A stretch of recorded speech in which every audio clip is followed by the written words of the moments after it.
Hey everybody, it's Sarah from Little Stop Studios again, and today I'm going to be taking an illustration that I made. So you can see this little cactus guy right here, and I'm going to be turning him into a cross stitch pattern. And I wanted to have this little video up first, real quick, just so that you can get a good side-by-side of the two patterns. And here they are side by side. As you can see, they are pretty similar. They're not exactly the same pattern. And you probably will end up with a slightly larger finished pattern if you want to preserve the details. I tried to keep the color as close as possible with this design, and let me get the mock-up up. And this is going to be available as a free download on my website, littlestopstudios.com/free downloads, so you can download this if you'd like to. But I'm going to show you how I take a drawing that I make. I'm going to edit it so that it will come up nicely onto the computer, and then I'm going to scan it in with Adobe Scan, and that is a free app that you can use for both iPhone and Android phones. And then finally, I'm going to import it into MacStitch. So to start out with, I drew the picture in pencil, and then I used watercolors that I just purchased from Daiso, which is equivalent to a dollar store. And when I was happy with that, I let it dry. And finally, I outlined the picture in permanent marker. I don't have a scanner, so when I had the picture done, I used an application called Adobe Scan. You can download this for free on the App Store or for an Android phone as well, and I included a link to this in the description.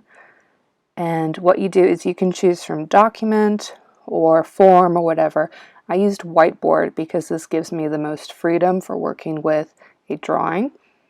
And I took a picture of it using the whiteboard selector, and I cropped any unused white space, and I just selected the automatic color option, and this is going to save it as a PDF automatically. But after you save it, you can then click on the file and get the option to save it as a JPEG image, and then you can share it to your computer so that we can edit the colors further. So here I have the picture that I made scanned in. It is on my computer, and I have opened it up with Photos, which is the standard photo storing solution that comes with every MacBook. If you have a Windows computer, you can edit this with any other photo editing software that you have or that you're comfortable using. You could even edit this again with Instagram or another free app. This is a free program. I just want to show that you don't need to use anything super fancy in order to optimize this, basically, for importing into a MacStitch or WinStitch chart. But what I like to always start out with is Auto Enhance. And we want to see where that takes us. It kind of brightened things up a little bit. It's not quite what I'd like to go with though. So I'm going to go ahead and hit edit the photo. And you can see there's a lot of different adjustments that I can make. And I will end up doing these a bit.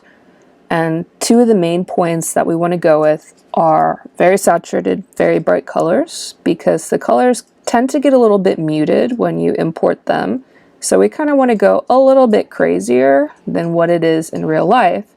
And that way we will get colors in the finished chart that are pretty close to what the colors are in real life. So you want to imagine you want this as bright as possible so that, you know, your great grandmother can see it, stuff like that. And you can just kind of play with it. Do you like extra highlights focused or not? That's going to make it a little bit weird, so I'm going to take that down a wee bit. And again, I just like to double check with a lot of these to see, do I want to reduce shadows? Do I want to increase them? I don't see a huge difference in that. You can make it brighter, we can make it darker. I like it a little bit on the negative side for this. And again, we can decrease and we can increase the contrast. So just edit these around until you get a nice bright image with very clear differences in color.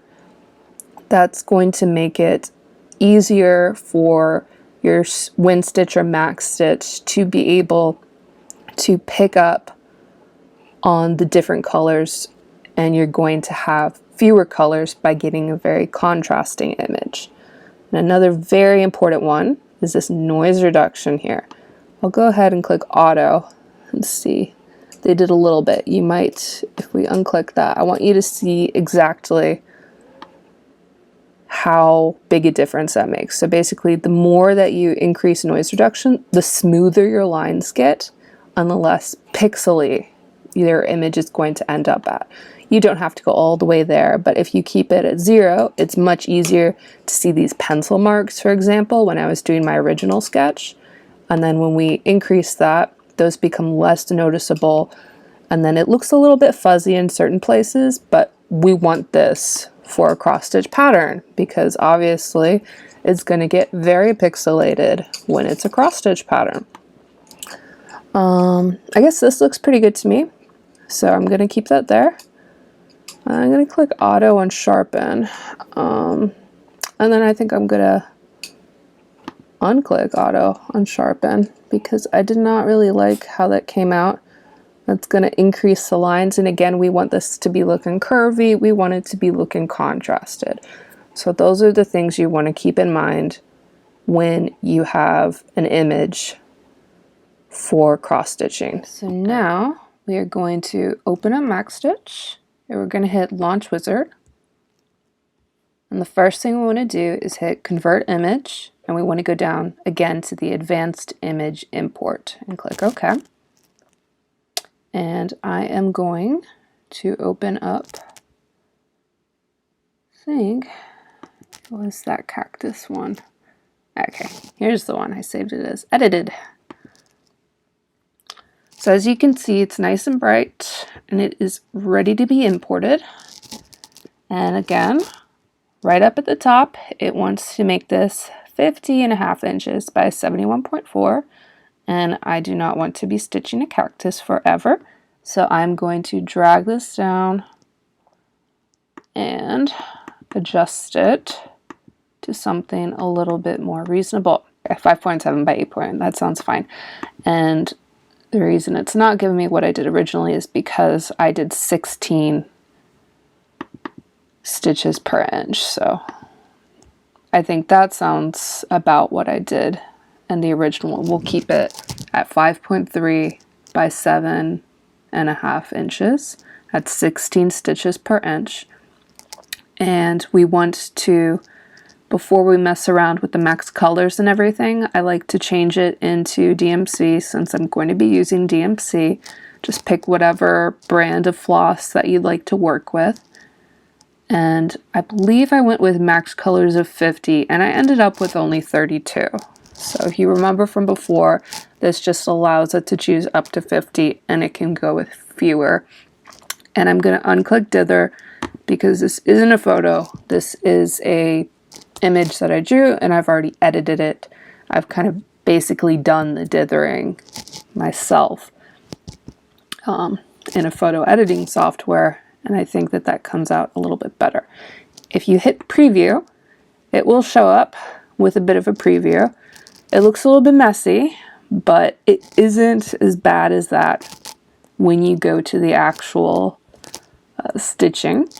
And if you want, you can just unselect a few of these just to be safe if you want to, or again, if you do not have DMC 156, and let's pretend that your local cross-stitch store never has DMC 156, you can unselect it and make sure you will not be stitching with DMC 156. And you can do this for any color you do not want to be working with. Maybe you really hate moss green. Unclick moss green. You don't have to worry about it. It is going to give us a maximum of 50 colors, DMC, with none of the ones that are not checked. So we will now click OK. And this is the picture that we end up with. And like I told you, it gave me 32 colors.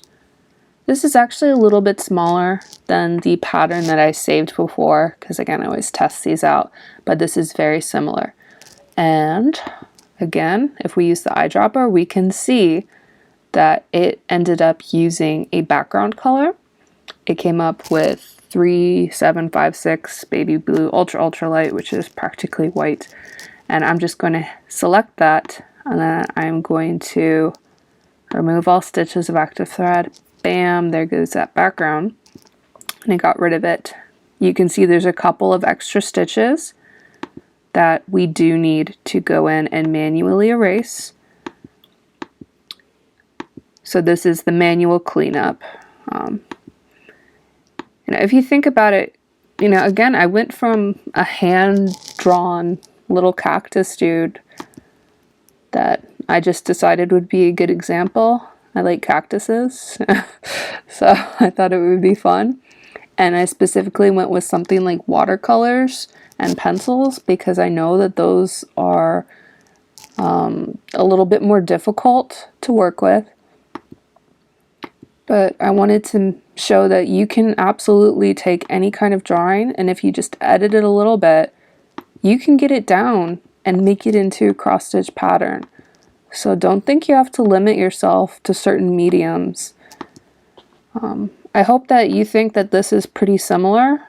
I think it's a good representation of the original drawing I did. I don't think I'm an amazing artist at all. I'm okay, So it took me 15-20 minutes to knock this out, and then you do need to edit it a little bit. What I did is I got rid of all those extra colors, and I've actually gotten rid of one of the colors that are on the chart, and then I went in and I filled in the rest of the background in certain spots, and it's again kind of a designer's choice thing. Some of it I went here, and then kind of extend the border. But I liked it with the black border. I think it helped lend definition. I like that mixture of watercolor with a very defined outline, just personal preference. And I also made some of these little thorns a little bit clearer so that you could tell what was up with him. But that's basically what I did. It's not super difficult. It'll take a little bit of practice. Just chill out with the different apps that you edit with. If you're having trouble getting a certain picture to work, try a different one. And if you're having trouble using a specific photo editing tool, you could also try a different one of those. It might take a little bit of playing around with different features to see what works best for you. But if there's anything else you'd like to see, please let me know, because I can't keep coming up with ideas forever, but I'd love to help other designers out. And I hope you guys have a great day. Take care.